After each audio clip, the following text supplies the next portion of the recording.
Welcome to the From a Certain Point of View podcast. This is episode 8, where we are reviewing episode 9, The Rise of Skywalker. This is Adam. I don't have Josh with me here in the intro, but Josh is here for the episode. This week's episode is going to look a little different and probably sound a little bit different too. But we recorded this on our way to our second viewing of The Rise of Skywalker, and then we recorded the second part of this on the way home after viewing it a second time. So the first part of this show is going to be kind of our initial reactions to the movie, and then we'll pick up after our second viewing with an in-depth discussion, and there will be some spoilers there as well. But without any further ado, let's just go ahead and jump right into the reactions. Alright, so for this week, Josh and I kind of wanted to do an episode almost in two parts, I guess. And what we wanted to do was get our first viewing reactions and get our second viewing reactions. And we're actually on our way to the theater right now for our second viewing. I wanted to give maybe a general thought, and then maybe we'll get into some other stuff after that, but then we'll kind of do a deep dive after we finish our second viewing here. So general thoughts after one viewing, Josh, what do you think? My general thoughts after one viewing, I haven't wanted to talk about this. Yeah, and we haven't talked at all. We've talked, but we haven't talked about the movie since Thursday night. Because for me, I know I need to see it at least twice to be able to give some really accurate thoughts about it. Because, like I've said before, the first time I see a Star Wars movie, I'm overwhelmed by the experience. I'm processing. I miss a lot of things because sometimes there's things that happen in the movie and I'm like, wait, what? How did that? And then I'm distracted by my own thoughts. So I know there was a lot that I missed. Unfortunately for me, my first reaction coming out of the movie, I felt almost the same way I did the first time I saw The Last Jedi, which was just kind of a little bit disappointed, and not really knowing how I felt about the movie.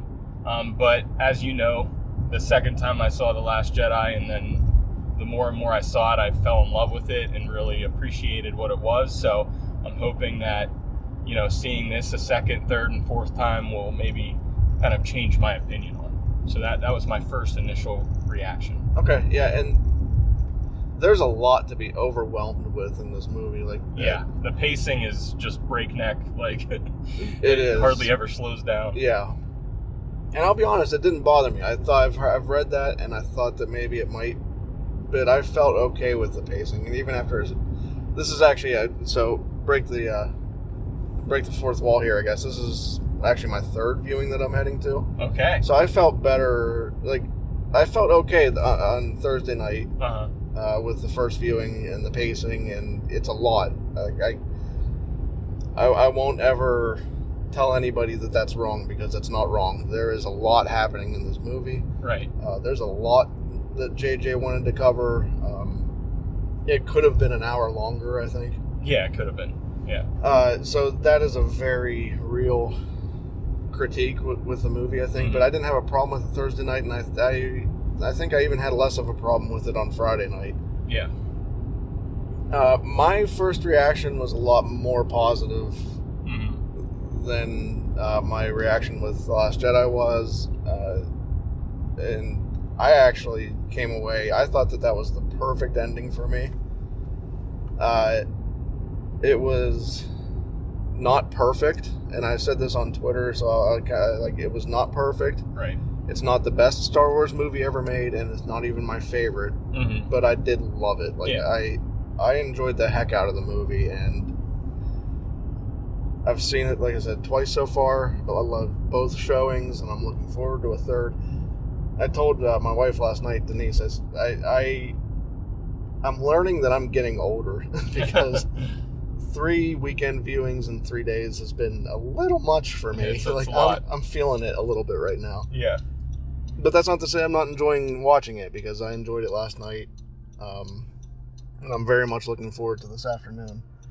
Yeah, I'm definitely excited to see it again. I mean, I think I think a lot of fans are really going to love this movie. You know, we've seen like the critical reaction on Rotten Tomatoes where it's around 58%, but the fan reviews have been up in the 80s, high 80s. So I think a lot of fans are really going to love this movie. And one thing I said to you yesterday is it's a Last Jedi polar opposite. Like, yeah, which for me, because I think if you loved The Last Jedi and what it did, you might have some issues with this. You're going to have a problem with this. Which is because I felt like a lot of this movie is, whether, I think it might be intentional, or whether it's intentional or not, I think it is a reaction to The Last Jedi and tries to kind of fix and even retcon, in my mind, some of the things that happen in The Last Jedi. And I think sometimes it's like blatantly obvious. It's like, you didn't like this? Well, here's this. Yeah.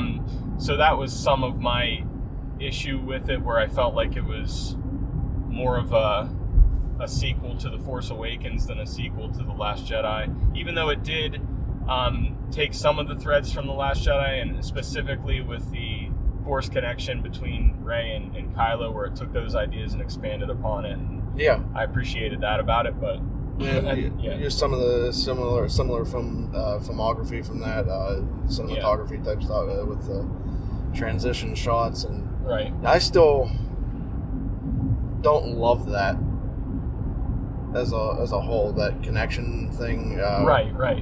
Where you're kind of sharing a space but not really there, and I didn't love that in Last Jedi, and I still don't love it here. Yeah, there's definitely some things that happen with the Force in The Last Jedi and in this movie that I still don't know if I'm okay with, where I feel like it takes the Force a little too far, to the point where, it changes kind of, I guess, some of the consequences that, without spoiling anything, like, it's a risk for sure, because it could change the impact some choices in the movie have, and I don't know how else to say it without spoiling anything. So I would agree with that. I mean, there's one ability in particular that I'm still not in love with, right? And I think that's where you're going with that. Yeah. But yeah, it really takes some of the gravity out of the situations that the characters face, I think, and you almost expect it to happen, and then it does, and it's just, it takes away some of the emotional consequences of what the characters have done. Right. And I think for me, I think I look back and I kind of regret it a little bit, where I feel like I took in so much of the marketing, so much of the trailers and the TV spots, and watched all of them, and I think, unfortunately, I saw too much. I think I was able to put the pieces together, and really, I felt like I almost knew what was coming, so it became kind of predictable for me, and so I think I hurt myself by doing that, and I don't think that's going to be a mistake I make again in the future, where I think going in the second viewing, knowing, so this stuff is what happens, and maybe I can just step back and appreciate it a little bit more. Yeah, I get that, and like, I watched a good bit of the marketing. I didn't watch all of it. I definitely did not watch all of it, but I think I saw a lot of the important stuff. And to be honest, the leaks that I read a few months ago were surprisingly accurate. They were accurate. I mean, I read a couple from like the first act, and I didn't want to go any further than that, because they sounded like they could be legit, and they were. It was leaked. I don't know if it was because John Boyega left his script under his bed or whatever, or how they got out, but the leaks were accurate from what I saw. So that kind of messed with me a little bit too, where it was like, and I think I loved the ideas behind the story and like the things that happened. I was very excited about them happening, and what I thought was going to happen did happen. Yeah. But for me, when I actually saw it, I was like, I didn't know if I loved the execution, and like, now that I have this thing that I thought I wanted, I don't know if I kind of want that or not. So, the things that I wanted to happen in this movie did, but then it was almost like, it didn't really surprise me too much or shock me or anything, which is fine. And I actually ended up feeling bad for our show last week, because we talked about some of that stuff, and if I had known that stuff was actually that accurate, I never would have even brought it up on the show. Right, exactly. I didn't think that. And I mean, we presented it as theories, and right. At that point, I think they were, because there were a lot of competing theories that were equally plausible. Equally plausible, yeah. So, but I ended up actually feeling really bad about what we talked about on the show last week, just because it came true. Yeah, and there were a couple ideas out there that I saw that I talked about, but at the same time there were just a few predictions that I kind of had come up with, that did end up happening, which is fine. But I just don't know how to feel about it quite yet. So, yeah. I wanted to talk about fan service a little bit. Yeah. Because that came up a little bit in some media and things. And maybe you remember the quote better. Rian Johnson discussed fan service a bit. Yes. Do you remember that quote from him better than I do? Because I it's along the lines of it is a mistake to cater to the fans when you're writing a story, because it's not going to be, and I'm paraphrasing here. It's not going to be as powerful and compelling. When you're writing a movie for the fans versus when you're writing a movie from your own inspiration. And I definitely agree with Rian Johnson on that, and that's part of the reason I didn't like some of this movie, was because I felt like it was fan service, and a lot of it was, and I felt like it felt more like a fan film than a genuine piece of art, to me. Okay. Yeah. I actually come down on the opposite side of that. Mm-hmm. I disagreed with Rian Johnson on that pretty heavily, and for me, from my point of view, when I go into a movie like that, when I put down my money, I expect to see some of those things. Yeah. And that's where I came away disappointed with Last Jedi, still disappointed with Last Jedi, and feeling very opposite about this movie. Right. Yeah, I think... And, go ahead. I think it comes down to, like, what type of fan are you? What type of movie do you want to see? Do you want to see something that challenges you and that surprises you and makes you think about things in a different way and consider other possibilities? Or, do you kind of want to be given what you want to see? Yeah. And I think a movie that can strike a balance between those two things can be the best kind, because if it kind of gives you some of what you wanted to see, but also surprises you and kind of makes you think about things on a deeper level in a different way, that's the kind of movie I want to see. I want to see something that challenges me and surprises me a little bit, but also gives me a few of those things that I kind of wanted to see.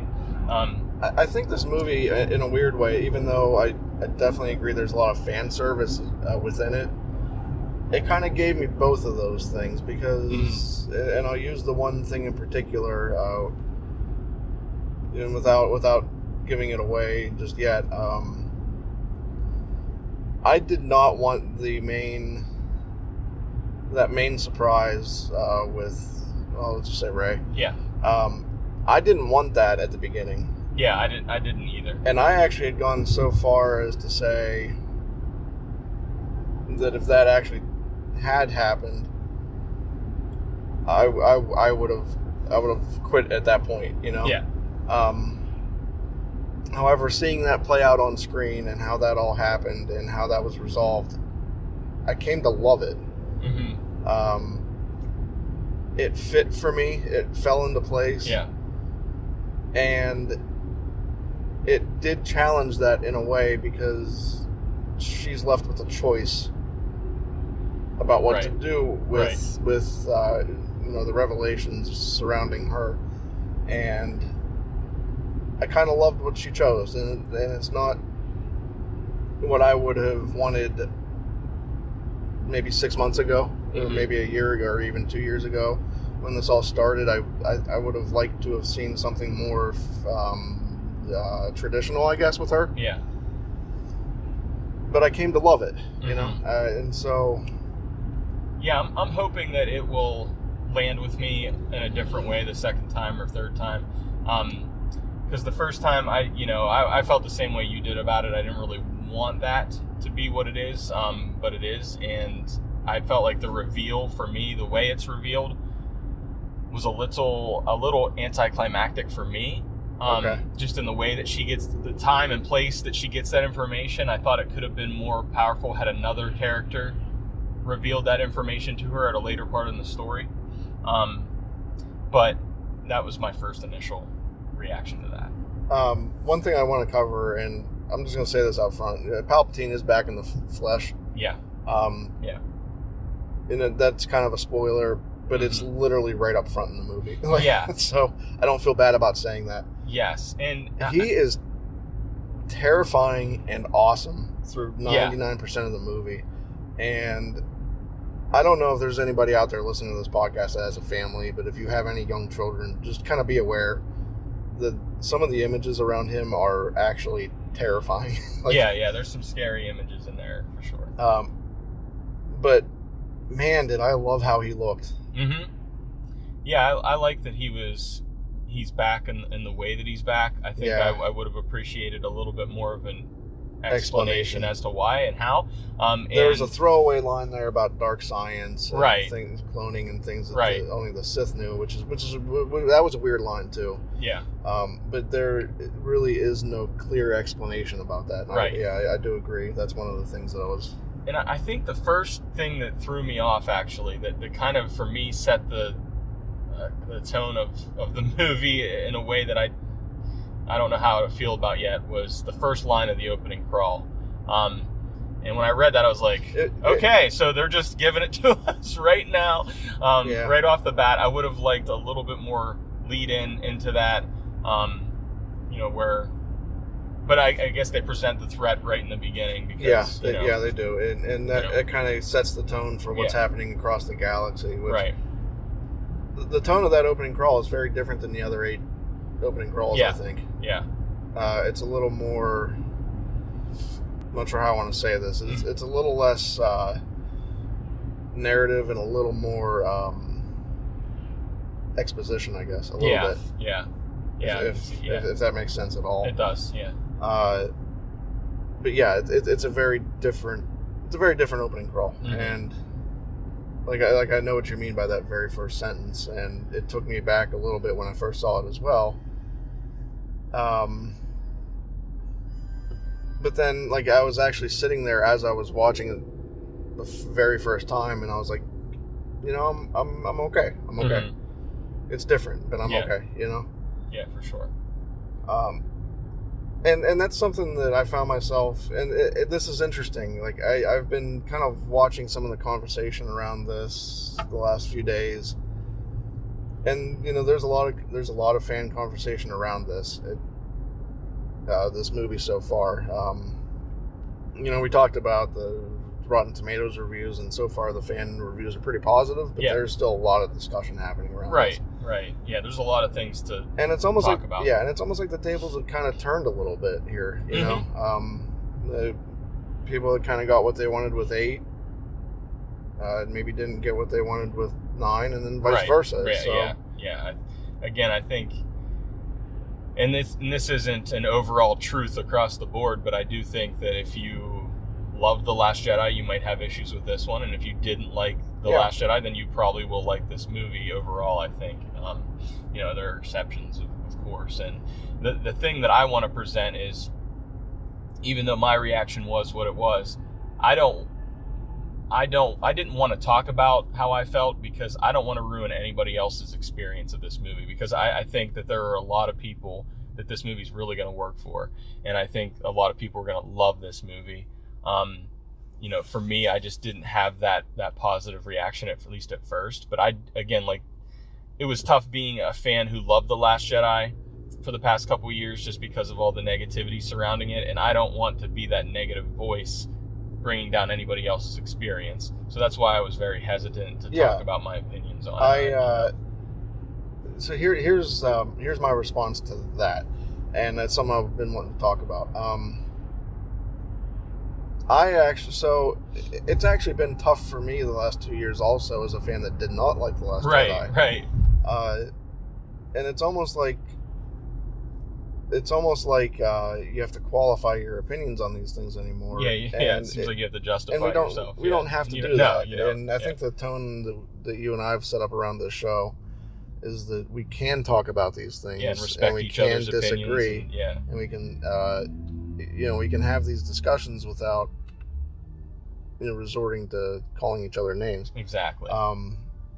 Your negative reaction is perfectly fine, and it wouldn't bring down my positive viewpoints about the movie at all. Like, I'm very excited about this movie. Yes, and I'm very happy for all the people that love this movie. I am just so elated for you. Right. I wanted lots of people to love it, and I'm excited about that.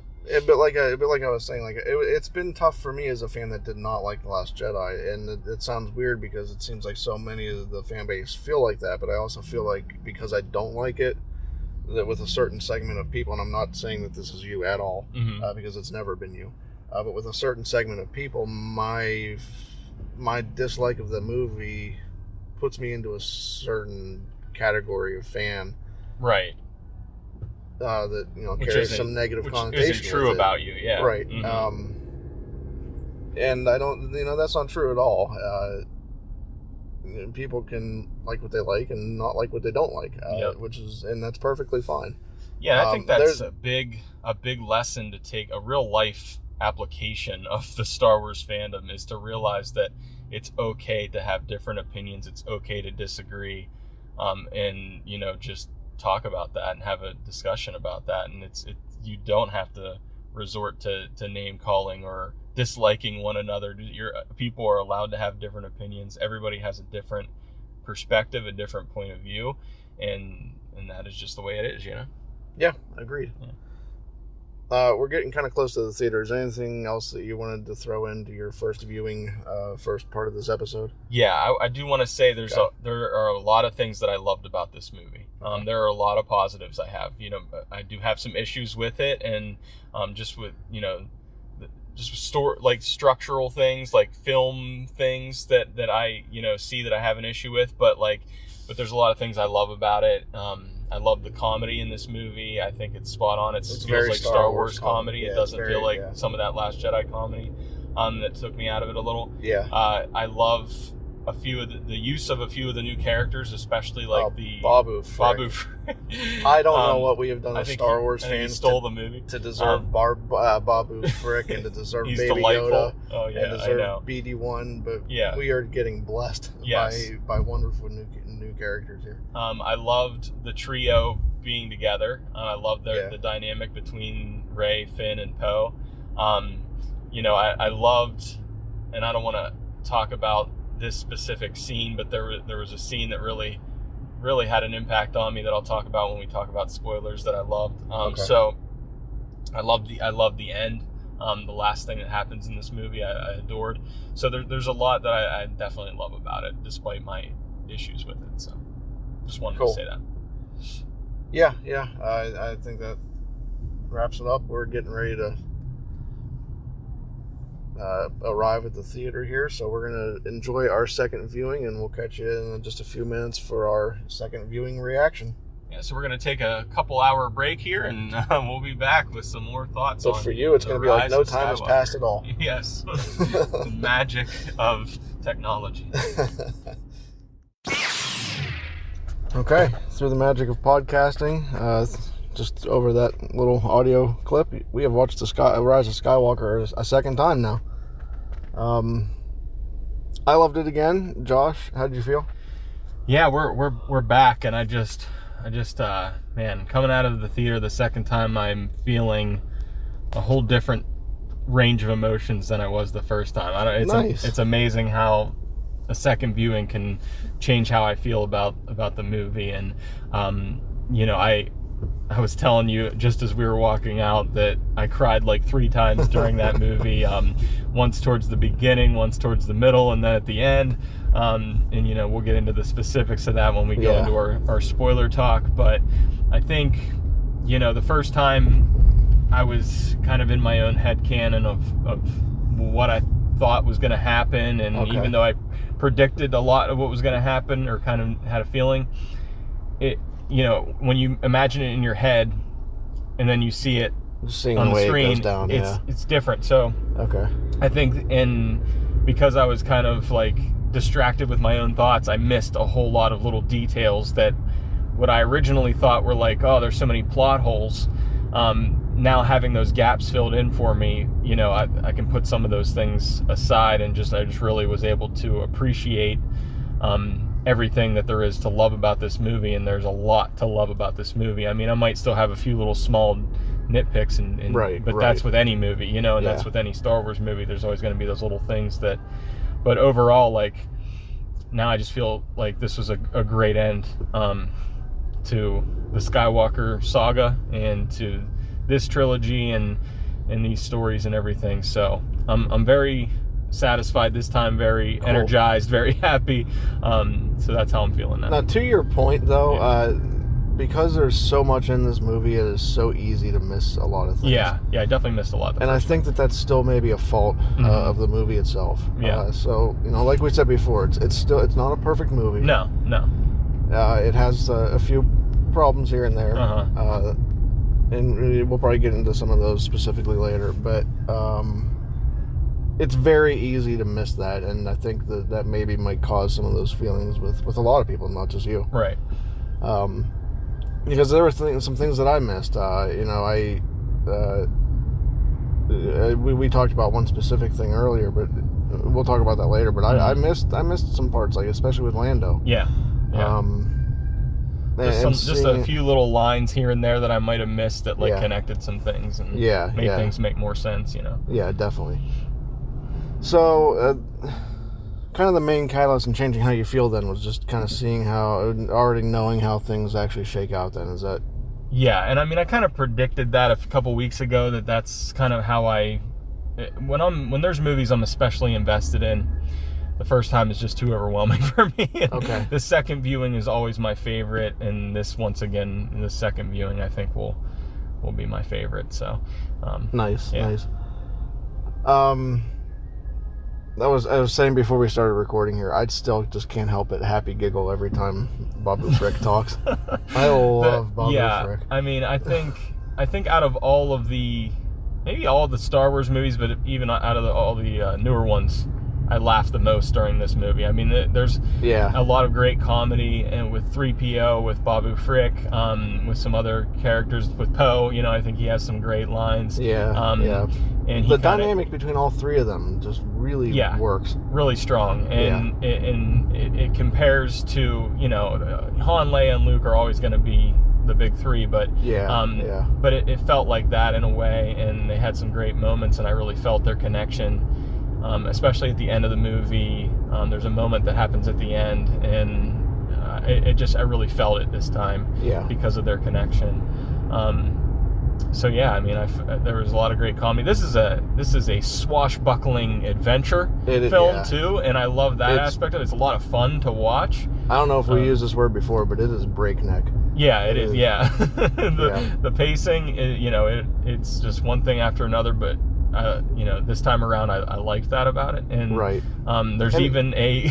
I was thinking about that. Oh, go ahead. Finish. I was just gonna say that there is a great, like, it's like they pulled this plot thread straight out of the Goonies, and I loved it too. So we'll talk about that too. Okay. Part of me feels like the breakneck speed though fits because, you know, if you think about the situation that they're in. Yeah, they don't have a lot of time here. They don't have time. Yeah. Like, this is the last, like, you know, the clock is ticking here. Mm-hmm. You know, there is a time frame set at the beginning of the movie for when this is all going to, like, you know, for when this is all over. And, you know, it kind of brings that, for me, it brings that urgency to life, I think. There's definitely some urgency there, Right. Now, I do want to say this before we jump into spoilers. Like, I can't help but feeling, looking back on the trilogy now as a whole, the one director should have done this whole thing. We've talked about that before. Yeah, and I don't want to say JJ, and I don't want to say Ron, because, like, I don't want to make it sound like anybody did anything wrong. No. But they have different styles, obviously, but, you know, it was a misstep from the beginning to want to pass it off, and I like it. I think what happened here, Adam, in my opinion, is that Disney is a big company, and they are a company that likes to make money, and they wanted to push these movies out and get them out every other year, and I think they rushed things a little bit. And even though the end product, I think, is great, and I appreciate it and love it, I think if they had taken the time to write treatments for, like, all three it even had a consistent writer for all three, and then That had would've different probably directors, helped, maybe, too. you Yeah. know. I think you can tell in some parts that there wasn't, and there doesn't need to be a concrete plan, but I think there needs to be an overall plan. Now, and then the JJ, from what details I can understand, change. had an idea going forward for how all three would play out. Right, but then of course with what Ryan did, he had to make adjustments in this one to fit what Ryan did and to fit what he wanted to do originally. Still, right, so you can feel a little bit of that, you know, where we just jump right into, like we said in the beginning of the podcast here, that we just jump right into the Emperor being the threat, and he's like, okay, and you just have to kind of accept that and go forward. Now, that being said, I don't think that anything in here actually ruins The Last Jedi. There's a lot being made about it being an apology, and I don't think that that's always true. Like, it definitely walks back a few things. Yeah.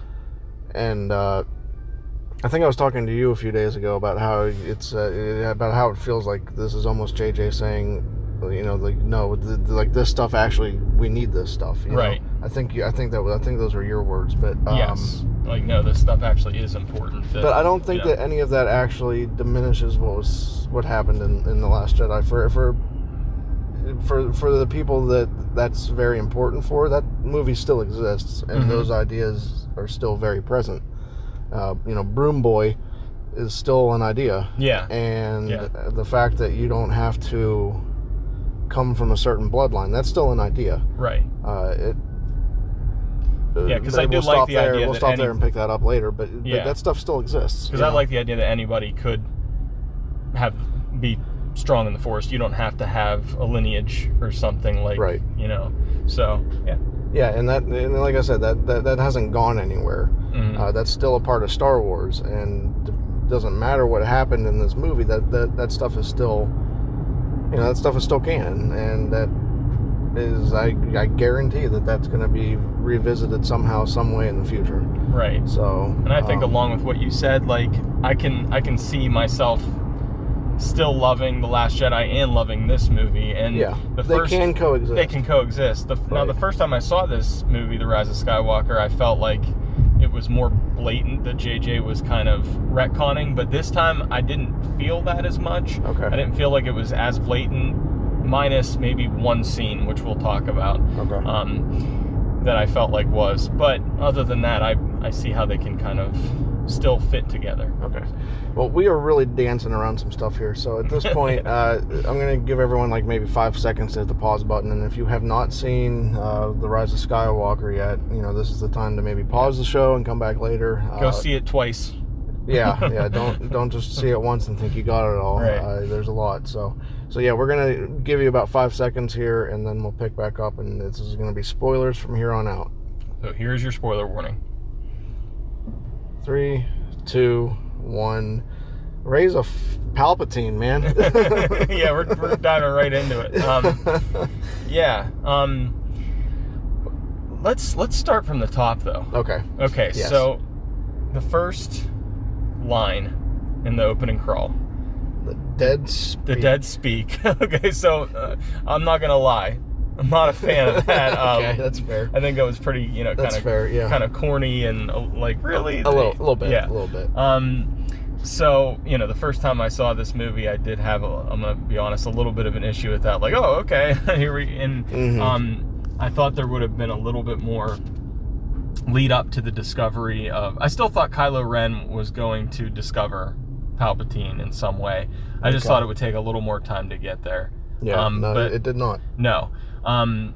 So I think the second time seeing it, once I accepted that, okay.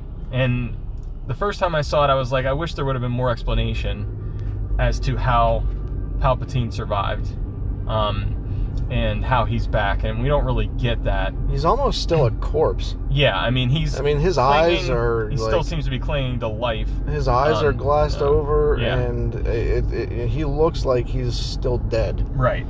And I don't know if that's really a thing or not, but I mean, it maybe, I don't know if he's like reanimating himself. And I mean, obviously, because he had mentioned his, and this is getting a little bit later, but he mentions how his spirit will pass into different things. Yes. And that's an idea that's been around for a while about Sith can inhabit things like that after they pass. Objects, or maybe even people. Maybe he's inhabiting his corpse, Right. and his spirit would pass that way. I don't know. Now, it seems like he's connected to something that is keeping he's him moving or keeping him alive, maybe. keeping him alive or helping him move. Yeah. So he doesn't seem to have full control of his body yet. Now, one thing I'm going to say is JJ said one of his favorite scenes from the prequels is in Revenge of the Sith when Palpatine tells Anakin the dark side is a pathway to many abilities some consider to be unnatural, and he literally says that same exact word line, for word. Which was a cool reference. And so obviously I think it's more than a reference. I think that's there for a reason. Yes, he has maybe from Plagueis or something figured out this ability to stay alive. Which I kind of want to mention this right now, but going back to Rey being a Palpatine, Rey's father was Palpatine's son. Okay. And doing some math on that, so so first of all, let's say this. So doing some math on that, it seems like that son would have been born, and you kind of have to guess on the father's age in the flashback scene. Right.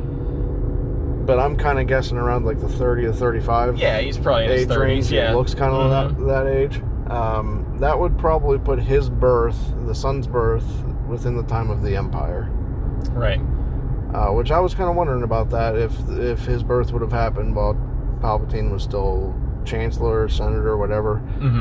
But it very much looks like, judging on the son's age in the flashback scene, with how old Rey is, with how old that she is now. Yeah. Saving you all the numbers, that would probably fall within the time of the Empire. Yeah, and I'm thinking that it would be really cool, and I don't know if we're going to get this. Maybe we'll if you're going to say what I was going to say. And maybe we'll get it in a book or a comic or something like that. But how cool would a Palpatine series be on Disney Plus and getting some of those answers, Yeah. Just covering Palpatine's life from even starting with Plagueis and his master, and I think filling in those gaps. I think we're going to get a lot of material. Yeah, that can now it's time to fill in stuff. To fill in some of these questions we still have. Questions about the Knights of Ren, because while they played a role in this movie, I don't even think Kylo Ren speaks a word to the Knights. Not much. in the movie. They're just kind of there doing his kind of bidding. Yeah. But questions like that, questions about Palpatine, how he's still alive, I think we'll get some of that. Now, going back to the abilities that some consider to be unnatural, I can't help but wonder if Palpatine created his own son. Right. And not actually was born as a, as a regular son. And I don't know if that means that he engineered that through the cloning or dark sciences that Dominic Monaghan hints at in the one scene. Or if it was maybe the Plagueis midichlorian trick. Right. I don't know, but I can't help but wonder about that. Yeah. So I think we'll eventually get more answers. Now, it also begs the question: why is the sun not dark? Why is you would think that if Palpatine had a son that he knew about, that he would try, and maybe was created or raised as an heir to the throne or whatever, that he would have tried to make him dark. I don't know. Right, and I think as many questions come up with, as many questions are answered in this film, I think it even asks a lot of other questions too that hopefully we'll get answers to. Yeah. So we see Kylo Ren find Palpatine, and he tells him that he's been every voice that's been in his head. Yeah, and I want to ask you, so at that point you hear a couple different voices, only a couple. The first being, Palpatine is talking, Sidious is talking. I can't quite make out the second voice. I think it's Snoke. I was wondering if it was Snoke. It didn't quite sound like him. Yeah, but I think sure it would have to be. Yeah. And then Vader. Yeah. Yeah. So, my first question is, was Palpatine just behind Snoke, and Snoke had his own individuality and own... That's a good question. Or was he possessing Snoke? That's a... I've been wondering the same thing, yeah. Because then it brings into question, if Palpatine was engineered and was his own identity. I'm sorry, if Snoke was engineered and was his own identity, then we have engineered people that are Force users, right? Which I don't have a necessary problem with, but that's an interesting ramification there. Yeah, it is. So, and then my other question was, okay, if Palpatine has been Vader's voice in his head, so all along when Kylo thought Vader was kind of speaking to him and showing him the dark side, and when he was talking to his helmet, like that was actually Palpatine talking to him. And I liked that. That made sense, because that was a little bit of a weird thing with The Force Awakens, where he was following, Vader's footsteps, but we all know that Vader had turned by that time. Yes, exactly. So that kind of makes sense there with, why, Ben would kind of fall for that voice in particular, when that voice shouldn't be around anymore. So, where do you want to go from here? Well, we pick up, I think, with Finn and Poe, and kind of we have Claude. Claude. Which, he was just kind of a random alien that was on the ship. Helping fix things when he doesn't have arms. Right. So that was interesting. But we, they're on this mission to get some kind of information. Yeah. And so I liked this scene. I thought it was pretty cool. I enjoyed, just the action with the Falcon and everything. Action, good comedy. Yeah. And, we get some information that there's a spy within the First Order. Yeah.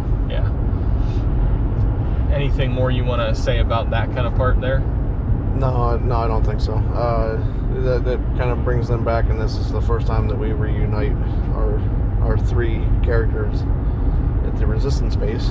Yeah, so we have Rey, who's training, and we find out that Leia is training her. Yeah. Which was really cool. Yeah. And now, so I guess my next question is, while Rey's training, which I love this scene, by the way, especially the second time, and I just thought it was really cool, the stuff that she was doing. The remote.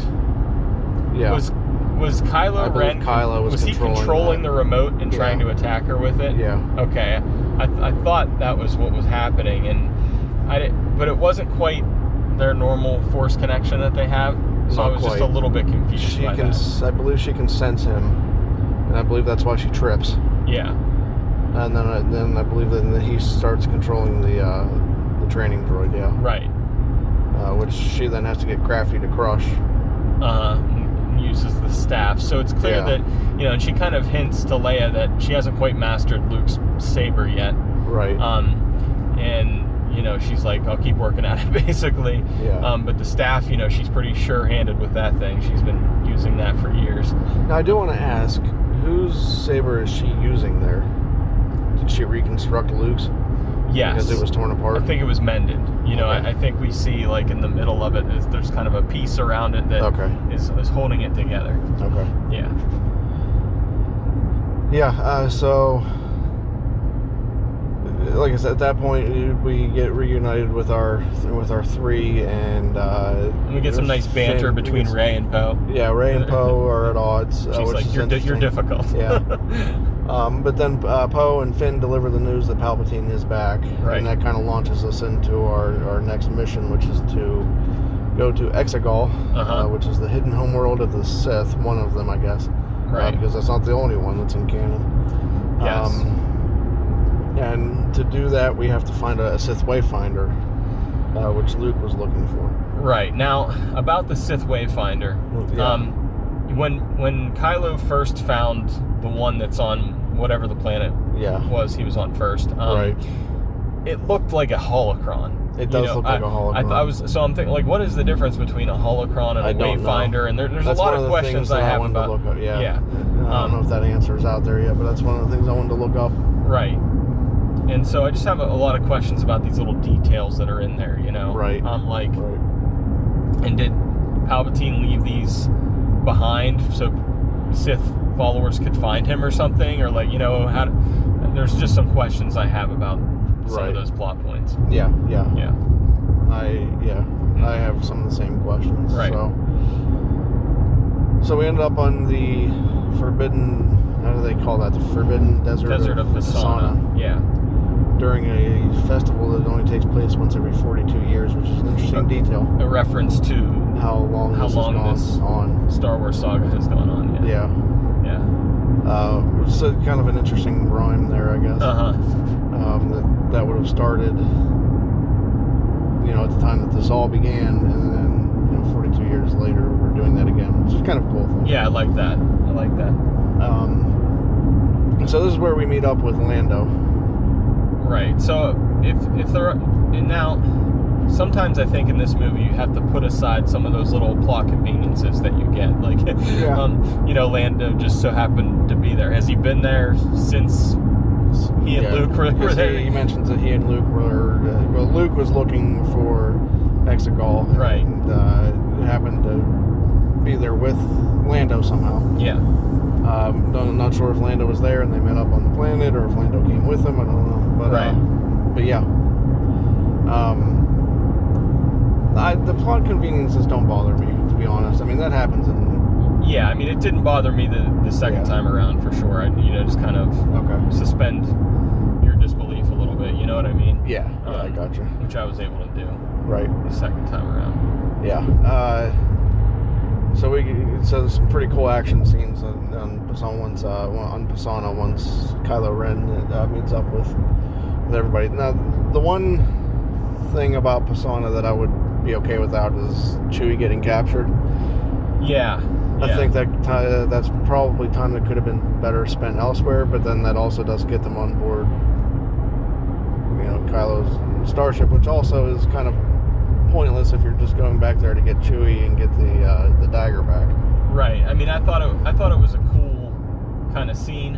And that Chewie isn't dead when that transport blows up. We actually have to mention that Kylo intentionally pushes Rey to the edge of her capabilities. He says he needs to see it and she needs to see it. I guess that's his verification that she actually is a Palpatine. Yeah, because but he pushes her so hard that she ends up shooting lightning, right? And she blows up the transport, which initially they think is the only one that was not the only transport. Chewie was on the other, but that Chewie's not dead because he hasn't had his time with Lando and the Falcon yet, which was a big scene in some of the trailers. So right now I did have a kind of a brief moment where they had me believing Chewie was dead, and I thought maybe they pulled an Avengers thing where they put a scene in the trailer put a scene in the trailer and put Chewie in there, and he wasn't really in there or something. I didn't believe it for a second. I didn't. I did a little bit, and I was concerned. Okay. I didn't bite on that one. I bit on one later, but I didn't bite on that one. Right.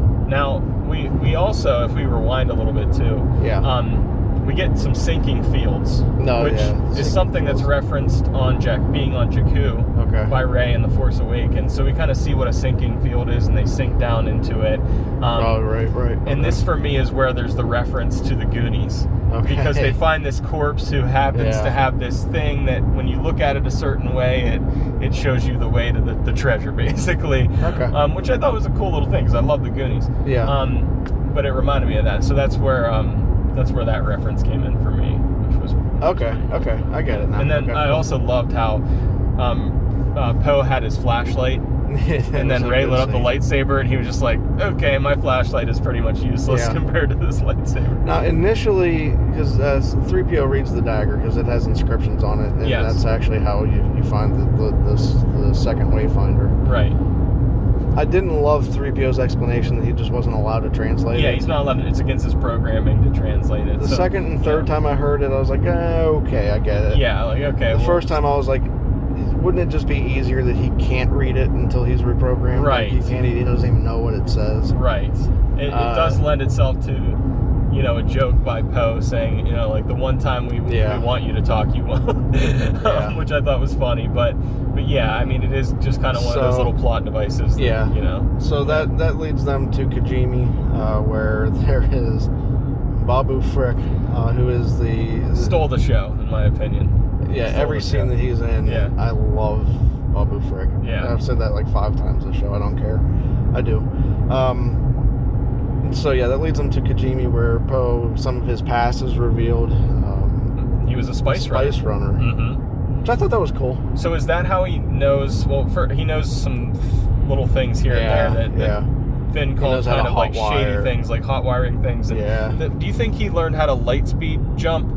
Probably from that, doing that, getting away from getting out of trouble. From, right.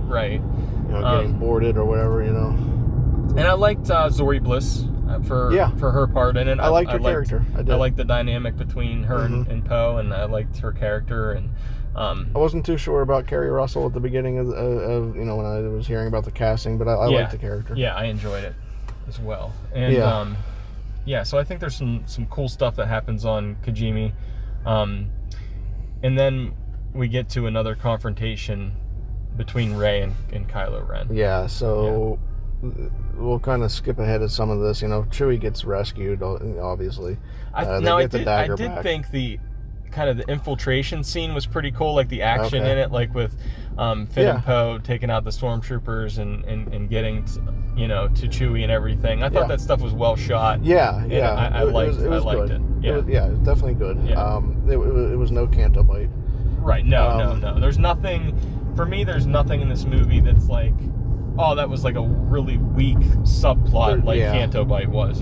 For me, there wasn't anything. There's little like that. things I could do without, but there's no 20 to 30 minute segment. Right. It just doesn't need to be there. Yeah. Exactly. So Chewie gets rescued, but then the scene between Kylo Ren and Rey, this is kind of where she starts to learn her past. Yes. And Kylo does say that he never lied to her, which is what we called. From a certain point of view. He never lied to her. Yeah. He saw part of the truth, and he tells her the rest of the truth, actually in two different confrontations there, where he figures out that she's actually in his quarters, and that's she gets the dagger back there, and then later in the hangar, he comes in person to meet her. So the two things that he reveals there that come into play are that, like we said, A, she's a Palpatine, but B, they're what's called a dyad in the Force. Yeah, like what the heck is a dyad? And that's something that I didn't catch until my third time viewing, is what he actually said there. Was it because of their bond? Bond, and that comes back into play later. I don't believe so. I think that's something that because he said he bridged their minds. You know what I mean? But like he brought them together that way. But I think that their natural ability to do that, because Snoke isn't around anymore, and they can still do it. I think that ability comes from that dyad. And the explanation there is that they are. It's called a dyad, but they are two that have become one in some way in the Force. And I think their ability to do that, I hope, is reserved. Their ability to kind of see each other and talk to each other that way, I hope is kind of reserved for those special just for those two dyad cases type thing. Yeah, I don't think it's something that we'll normally see. Yeah. So, moving ahead. Before we do. Yeah. I guess I'm wondering what details exactly Kylo Ren knew about her parents before he went and talked to Palpatine, because I don't think he didn't know that she was a Palpatine in The Last Jedi. No. I think he knew that her parents were like killed in front of her and were buried on Jakku or whatever. Yeah, he knows some details there. And he kind of helps her to remember on her own some of those details. Right.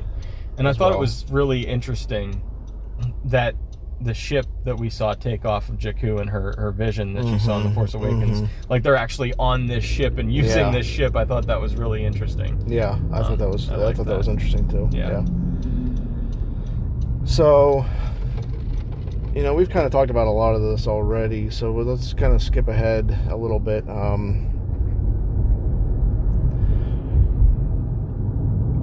Trying to figure out where we want to pick up here, but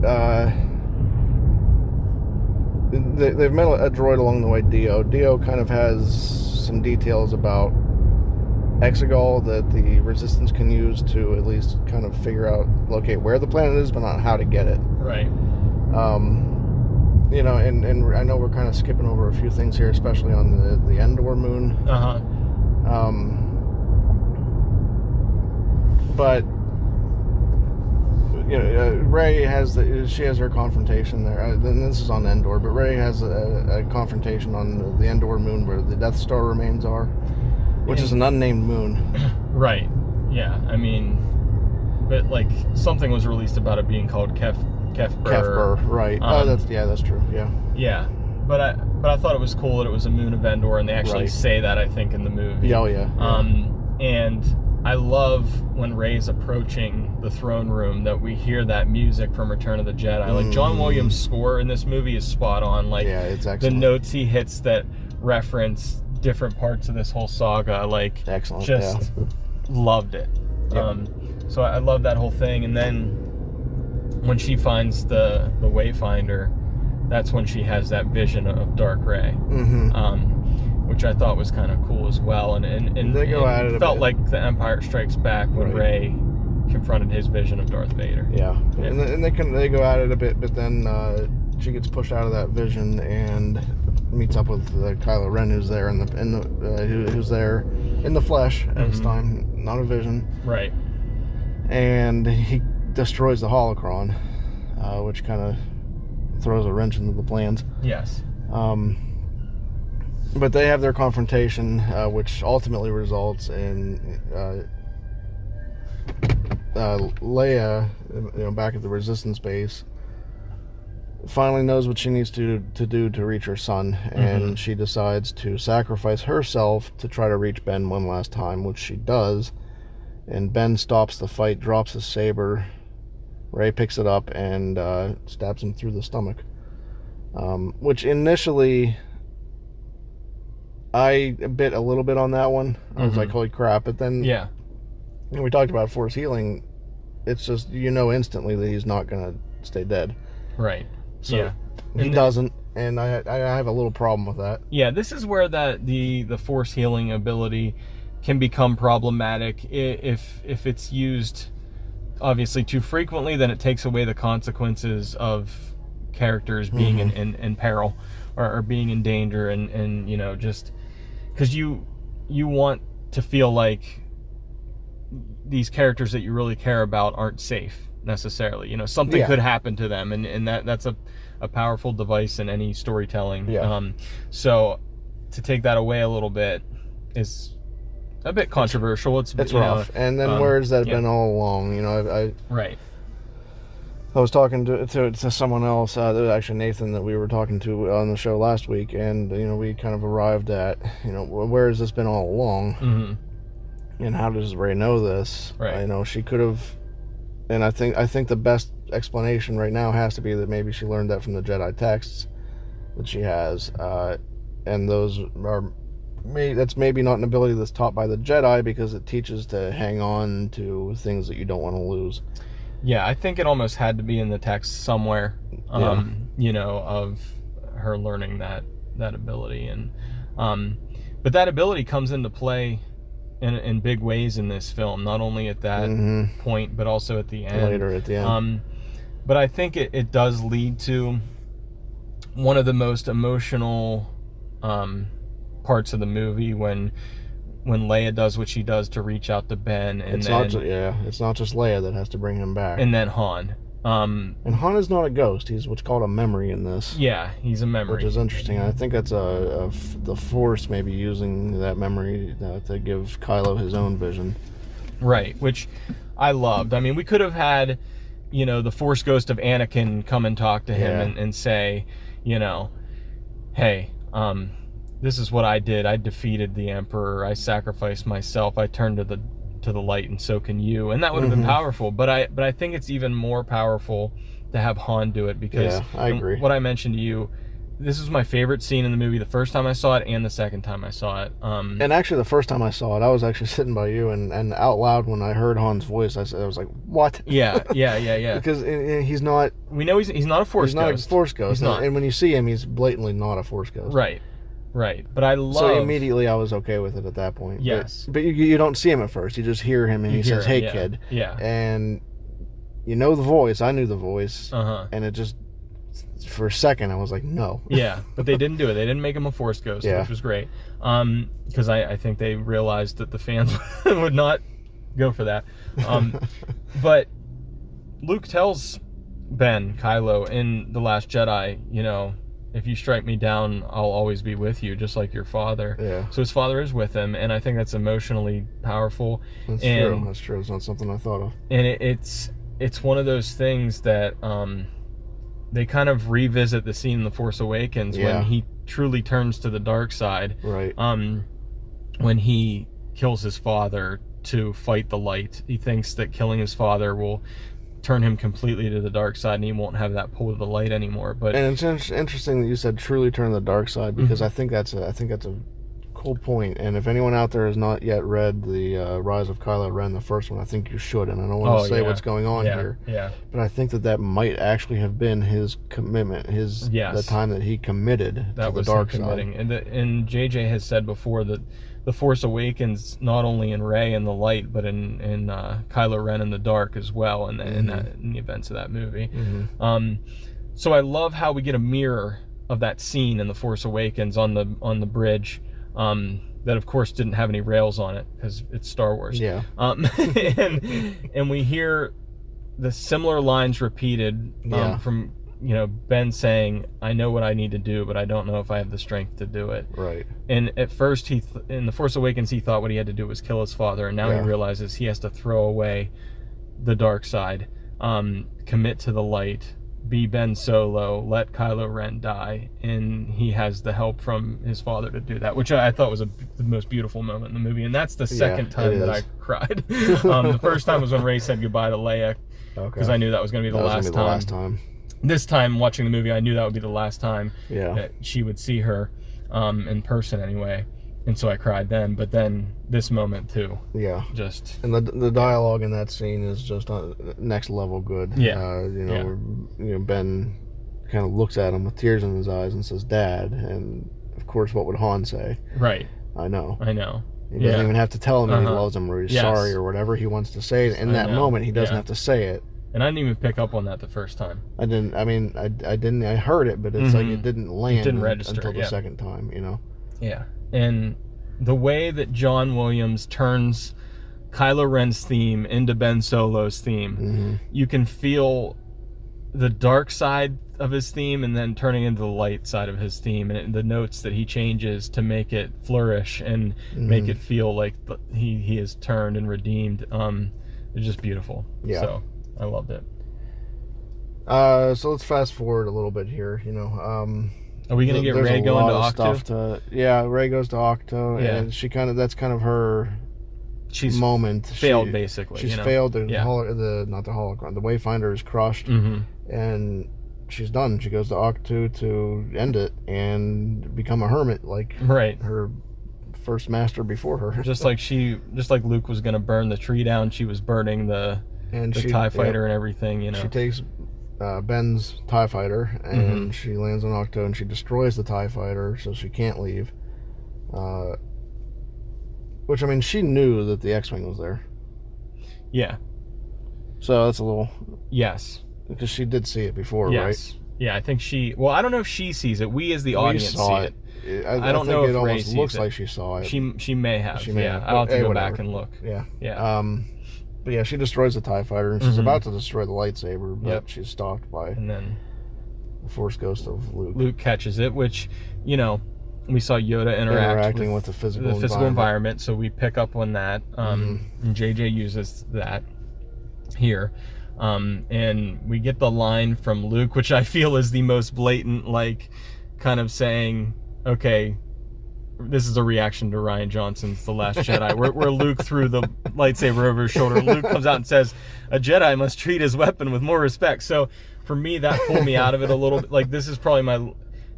as much as I wanted to love this scene with Luke and Rey and Luke being a Force ghost, the execution of it, there's a couple things that I still have issues with it. I didn't love. But he also does say, I was wrong. I was wrong, and the lesson that he learned from it. I think that Ryan would agree with that, because at the end of The Last Jedi, that Luke does realize that he. Oh, absolutely, yeah. So that's his character arc. Yeah, right. Mm-hmm. Yeah, so again, I think I mentioned to you on the ride over, just Luke looked a little too blue to me. I mean, it's just a minor. He's very nitpick. solid. He looked very, he looked a little weird, and like his hair was still long and disheveled. Like I thought maybe he would look a little bit more like the clean cut, Luke we saw in his Force projection. So that's my only gripe with that. But I love the lesson that he delivers to Rey about failure and facing fear, because the whole point of The Last Jedi, the whole lesson in that is failure and learning from failure. So I did love that. Yeah, so Luke actually gives Rey the tools that she needs, or shows her that she already has what she needs to finish this out. So she has the Wayfinder that was in Kylo Ren's TIE Fighter. And she has not only Luke's lightsaber, but she has Leia's lightsaber, which Luke gives to her. And I thought it was really cool that we got a flashback of the training of Luke training Leia, because we know that he says this was the last day of her training. Does that mean? Do you think I read that two ways? Yeah. That this was an incomplete training, and that was the last day that she decided she was going to be trained, or she completed her training. Or like this was almost like her graduation day, the final day. Yeah. I don't know how to read that yet. I kind of saw it in the second way for me. But it could go either way. Okay. I mean, because and he says she saw her son turns or dying or something. Yeah. And she lays down her lightsaber to stop that from happening. Knowing that someday someone would come along and take up the lightsaber and finish the job. Right. Which ends up being Rey. Yeah. Beautiful lightsaber. I love it. Yeah, I love it. Love the look of it. It's very, like very elegant. Yeah, like a rose gold and the silver plating. Yeah, beautiful lightsaber. Beautiful. Absolutely. Very fitting for Leia, I thought. Yes. So Leia gets what Rey gets what she needs, and this is kind of the last act now. We're going to Exegol. We're going to try to kill the Emperor for once and for all. Yeah. And we have a huge fleet to stop at this point too. I love that Rey is in Luke's X-wing. Yes. She's wearing the helmet. Yes. She's Red 5. Yeah, she's Red 5. Yep. I thought that was really neat as well. And the Resistance can get there by the kind of the breadcrumbs that she's leaving. Yeah. In Luke's, like she's showing them, she's mapping the way as she goes to get everyone to Exegol. Because the path is not easy. Now we find out that, and this was maybe a sticking point for you, and I think for other people too. But Lando leaves at this point to go to the core worlds. This is what I missed the first time. Yeah, I missed. And this. it's a quick saying, but Lando leaves with Chewie to go to the core worlds to drum up support. Yeah, and rally some people. And I think that this is important. I think that the differences here between the Rise of Skywalker and The Last Jedi are twofold. I think at this point, we know that the galaxy knows that Palpatine is back because the dead speak. There's these transmissions that are going out across the galaxy. People know that this is happening. I love that it's called the Final Order, by the way, because we had Order 66, the First Order, the Final Order. So it makes it all feel pretty cohesive. Yeah. But, the galaxy knows that this is a threat, and they know what Palpatine means, that the return of an empire, the return of a stronger empire, even. Right. And so the galaxy knows that's a possibility. They don't know that in The Last Jedi. And also, they're not just sending out a call. They have General Lando Calrissian is going to do this himself. Yes. And it's not just a radio broadcast asking for help. Right. It's a general of the rebels, of the Rebel Alliance. Lando himself is going to get these people, and I think that those two things make the difference this time around. Right. Yeah. I don't think it's the same. You're right. It is a little bit different. He's there, and he's a big force in the galaxy. He's a legend as well. Yeah. But I think that's an important point to think of, because you do have those two different times in these two separate movies back to back where the same thing has to happen and you get a different outcome this time. Right. So I think that's the difference. Yes. There. Now I also loved, before Lando even goes and does this, the speech that Poe gives to the Resistance. Yeah. And he has now become the general. Poe and Finn are co-generals, which I love that. I thought that was great. I love him kind of going to Leia's bed and you know, and being like, I don't know how to do this. Yeah. And Lando comes in and he's like, yeah. we didn't either. You know, we had each other. We had to make it work and figure it out. And yeah, great stuff. Yeah, I loved it. I love that. So now we arrive on Exegol and we have our, which I love the name of that planet, by the way. Yeah. It's very cool sounding. Yeah. Very Sith sounding. And we have Rey confronting Palpatine. Yes. In a very Return of the Jedi scene. You know, this is very reminiscent of Return of the Jedi, and you know, it can be another positive or negative. Right. Yeah. I would rather it not be so mirrored. But, yeah. That's one issue I had with it because it's very, you know, Rey is seeing the fleet getting decimated. Yeah.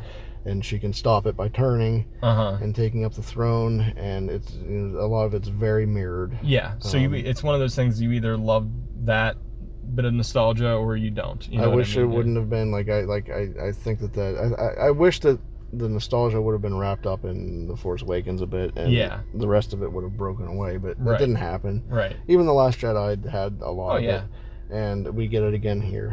It's very heavily the throne room scene, and 6 just a little, you know, kind of spun on its head a bit. For sure. So, you know, a light side Ben Solo is here as well. He shows up to aid Rey. He kind of gets caught up with the Knights and dispatches them. Yeah, I had a feeling rather easily. I had a feeling he would end up taking them out in some way. I thought it would be a little earlier. I thought Palpatine was going to order Kylo to take out like the First Order and the Knights of Ren and Ren, like all of them. But he kind of was fusing the First Order with the Empire and it becoming all part of the Empire. Right. So it happened a little different than I thought, which is cool. But I loved just the choreography of that fight with Ben and his style as a light side user. Yeah, was kind of cool. It's intense. I liked that. Yeah. So, and then we have like the Rey giving him the lightsaber through their force connection. Their connection behind the back trick type thing, and you know, Ben almost gives like a ta-da bow before everything kicks off, which I love that. That's kind of a little bit of a humor thing that I thought that was pretty cool to see with him. That felt so much like a Keanu Reeves type of move that he would do in like the Matrix or John Wick or something like. But I loved kind it. Kind of a half head bow. I enjoyed that. I thought that was pretty fun. Yeah, that was cool. But yeah, Ben dispatches the Knights of Ren, and Rey is kind of doing the same thing with, I guess we call those Imperial Guards. Or again, I don't know what they would be called at this point, but they're very similar. And it was like one question I have, one lingering question. Or Sith Guards, I don't know if we can like, call them that. Who are all these followers? Like, what were all those followers that were chanting and stuff? Like, what were those things? Who were? I don't know what they are. If they're followers, or maybe even that was kind of a mystery to me. Kind of embodiments of those Sith of the past. Are they clones? Are they? You know, what are they? Yeah. So I don't know if we'll ever get that answer or not, but basically they're minions of, you know, followers of the Emperor. Things don't go well for anybody here. No. You know, they have to modify their ground attack plans as far as Finn and Pogo, and Rey and Ben are not having a good time. Right. I do want to say if there's one weak part of this third act for me, it was like the sort of, I guess it's not really a ground battle, but like the battle aspect of it for me, where I felt like it was a little too easy almost for them to take things out and do what they needed to do, and it was just kind of like, okay, we need to take out this tower. The communications tower went down pretty easy. I can agree with that. Right, where it was just one of those things where you just have to kind of just take it or leave it. But yeah, sure. But the confrontation and the stuff that happened with Rey and the Emperor and Ben, I thought that stuff was all the more interesting aspect. So that dyad comes back. Palpatine kind of accidentally figures out that they are a dyad in the Force, and he says it's not something that's been seen in generations. And he's surprised by that. So that's why I don't think that maybe necessarily Snoke caused that. Yeah, because he didn't know about it. He didn't know about that. He's surprised that that's happening, but he uses that. And this is a weird explanation. This is where it gets a little wacky for me. This is a weird explanation, but he uses that bond, that the life force created by that bond, and the best way I can think of describing that is in The Last Jedi, how you get those training scenes about the forces, the stuff that's in between all things. Yeah. the bond that's between those two characters is apparently so strong there's that a it's power creating to some it. type of force, some type of power within itself. Yeah. And that's what the Emperor can use to feed on to bring himself back in his full flesh and blood form. Right. So the power of the two, he says, restores the power of the one. So I guess my question about that is, does it take There's a lot of questions about that. Does it take away their bond? Does I don't understand. Does it take away? Of it. It didn't kill them. No. It didn't. They can still use the Force. I don't think Force. that he's feeding off of them. It's that bond. It's the bond. I think that hurts them somehow or weakens them somehow, because it does weaken them. It weakens them, yeah. So it was just one of those things that was a little more out there for me that I kind of have to wrap my mind around, you know. And I think that that's something that probably has to be explained on more heavily in other meetings. Some other material. Yeah. That's a very interesting thing. That the whole dyad thing was. Yeah, it was. That's a very deep concept. It is. To talk about in basically 2 sentences. Yeah. Yeah, there's a lot of questions that it raises, for sure. So that's what happened. So Palpatine is back in the flesh and blood there. He goes all out lightning. Shooting lightning into the sky and bringing the fleet down. And that's where we get that everything out. That's where that moment of desperation is, where we always, always when you reach the climax of a story, that you have that moment where you feel like all hope is lost, and our chances are dwindling, and then you have that moment of, okay, now we have hope again, because Rey gets up and everybody in the Force. She gets those all kinds of voices, and I have to check to see who all was in there. But we heard Obi-Wan. We heard Obi-Wan, Mace Windu, Anakin, Ahsoka, maybe Kanan. Freddie Prinze Jr. did have a cameo there, so I'm coming up blank on the character that he voices, but he was in that. Yeah, Kanan, I think it is, isn't it? So that is Kanan? Yeah, Kanan. Okay, yeah. All right, so that was Kanan. Yeah, from Rebels. Yeah. I don't know. I don't know if we hear Ezra or anything like that or not. I didn't hear Ezra. Catch Ezra, but basically they're all telling her. They're all saying, "Rise." There's the Force Yoda. We didn't mention Yoda, I don't think. So I think it comes into like the Rise of Skywalker having a dual meanings. Just kind of like the Last Jedi did, where Luke was the last Jedi, but Rey was also the last Jedi, and the Rise of Skywalker. I mean, we have Ben Solo rising as a Skywalker again, and Kylo Ren being destroyed, and then we have Rey also rising as a Skywalker and taking on the Skywalker name. So yeah, and to kind of wrap that all up, Rey and Ben do not strike down the Emperor. His own power takes him away. Yes. So she kind of deflected his lightning with the lightsabers in it, and that's kind of how we escape the spirit not moving into her, is that she didn't actually strike him down. Right. The Emperor's own power was used against him, turned back on him, just like it was in 3. It reminded me of like how Voldemort's destroyed kind of in a way as well, that type of thing. Yeah. So, but in that whole thing, Rey, the strength that it takes to do that kind of finishes off an already weakened Rey. Yeah. And she does fall over and she dies. Wikipedia actually gives her death date. It was that date on Exegol, and then it says later resuscitated. Yeah. But Ben, who was pushed down a pit by the Emperor, did not die. We know that you are safe if you fall down a big pit. Yeah. You're coming back, whether you're Darth Maul, there's no death at the bottom of that pit. It must be cushy. Like jumping off a cliff and frozen in the snow, just like landing on a marshmallow. So there's definitely moments in here where you got to suspend your disbelief and just kind of take those leaps that you're required to take as an audience member. And the first time I had issues with some of those leaps and details and questions, but this time I kind of suspended that and was able to enjoy it more and things that happen. So Ben does climb back out of the pit, and he does use the healing that he, I guess, learned from Rey. Now my question is though, how? did he heal her, or did he give her his? And I guess it's similar. Well, Rey says when she does that she's actually passing some of her life force onto that. So he character. passed. So, I mean, he's already his weak entire life force to her, or what he had left at that point. Yeah. And he probably doesn't have much left at that point because he's so weak, and he's almost dead anyway. So yeah, whatever he has left, he gives to her, and that brings her back. But that also ends him. Yes. And he does fade away instantly into the Force. Now, I thought for a moment, I was like, man, I'd kind of be okay with Rey providing this sacrifice and Ben living. That was one time I did bite. I thought that maybe Rey wouldn't make it out. Right. But then I thought to myself the second time I saw it, well, even though I'd kind of want this, like, even though Ben is redeemed in a way for us, for the galaxy, he probably wouldn't be accepted. And so his sacrifice and Rey being that person to carry on the light and the Jedi is fitting. Right. So that does it. Really, the Emperor is dead. That allows the fleet to kind of finish off all the destroyers.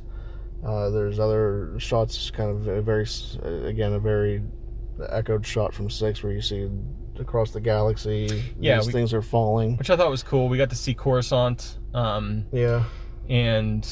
Coruscant and Endor, where we get to see a brief shot of Wicket and another Ewok there, and stuff like that, which I thought was cool. Yeah, it's a nice way to end it. And we get our very 6 celebratory scenes at the end, and it was then in the moment where we see Finn and Poe and Rey that was the moment that, like I mentioned earlier, where because of their interactions in this movie and their connection, I really felt that embrace at the end, and it was powerful for me, and it was another moment where I was fighting back tears there. So. And then we get our payoff. Yeah.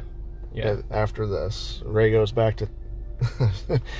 When we first saw it, I leaned over to you at this point and I said, "Okay, like, now wait a second. Which planet with Jawas is this? Which planet with Jawas is this one?" With the Mandalorian. But it was Tatooine. And I was so glad we went back to Tatooine at the Skywalker farm. Yeah, and was I emotional. I mentioned to you, not on the podcast, that I thought that she was going here to set up a temple, which I thought would have been awesome. That would have been cool. On those same grounds. She's setting one up, but maybe not there. Yeah, but she did not. I love how she slid down the sand, very reminiscent to 7. That all came full circle, and I love that. And she very respectfully kind of ties up Luke's and Leia's sabers and buries them. Yes, thus ending the Skywalker saga, and but not really. And because here's our payoff. Yeah, the payoff.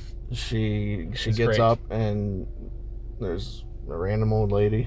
Before we get to that, though, she reveals that she has constructed her own lightsaber using her staff, which is what I've been wanting to see since The Force Awakens. Like I felt like, okay, this staff is going to be a double-bladed lightsaber at some point in time, and we didn't actually see it being double-sided, but I feel like it is. I feel like it might be. I feel like it might be.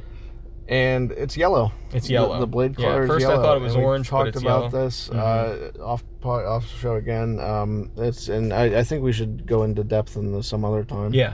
But that is a symbolic color of a Jedi Sentinel, which at high level is kind of a Jedi that kind of walked the in between, the balance between Force knowledge and combat readiness type thing. Yeah. So. But yeah, and old lady number 1, whatever her credit would be, asks who she is. Who are you? Because Rey. This is the question we've been asking since The Force Awakens. Who are you? We get our answer finally, and she gives her first name, and then she's asked for her family name again in this movie, and she glances over, and we get our Force Ghosts payoff. Yes. Luke and Leia, and they're smiling and encouraging her. Yeah. I kind of wanted to see Ben there as well, but I'm glad that we saw Luke and Leia on Tatooine and everything. And she says that her name is Skywalker. So she has taken on the Skywalker name, which I absolutely love. This is all about the family you choose, not necessarily the family that you're. And this you're is born where into. This is where the whole thing we talked about, where those things in Last Jedi are not gone. Right. The bloodlines do not matter still. Right. She chooses what she wants to be a part of. Yes. She has found her place in the story. That payoff is still there, for me anyway, and in a way that I can totally get behind. Yeah, absolutely. So. I loved it, and we, of course, once again see the setting suns on Tatooine, which brings everything full circle. Full circle. Yeah. So I don't think it could have ended in a better way for me. Yeah, so, perfect ending for me. Yeah. So the second time, I found so much more that I loved about this film, and it left me feeling very satisfied with the Skywalker saga as a whole, and this trilogy. I think this trilogy is all about, identity. Who are we? We're in the shadows of these legends, and how do we step up and fill those shoes? How do we live up to those legends? And I think that's what this kind of trilogy was all about, and carrying that baton, the baton being passed. And I really want to see these characters again. I want to see that yellow lightsaber in action. I want to see Rey training Finn or training other Jedi. Like, I don't know if we'll ever get that. Maybe we will, maybe we won't. But at this point, I would like to see it. So that's how I'm feeling right now. Agreed. Yeah. We're going to be back with you guys soon and talking more about what we got right, what we got wrong, in our predictions. I'm sure we'll revisit the Rise of Skywalker quite a bit in the future. But until next time, remember, the Force will be with you. Always.